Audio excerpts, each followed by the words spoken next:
কিরে বন্ধু, তুই সিগারেট খাস? হ্যাঁ খাই। দিনে কয়টা খাস? ছয়টা। একটা সিগারেটের দাম কত? 10 টাকা। কতদিন ধরে সিগারেট খাস? 20 বছর ধরে। মানে তুই প্রতিদিন সিগারেটের পিছনে 60 টাকা খরচ করস?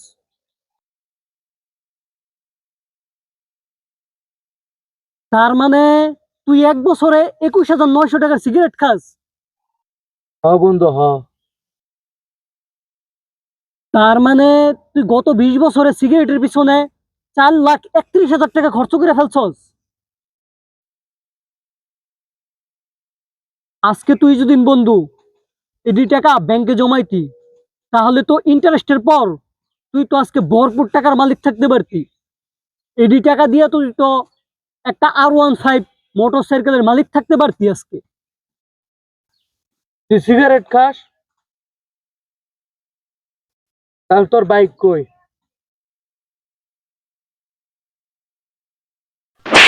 জ্ঞান দিতে আইসস না, জ্ঞান দিতে আইসস আমারে। Oh, no, no, no, no.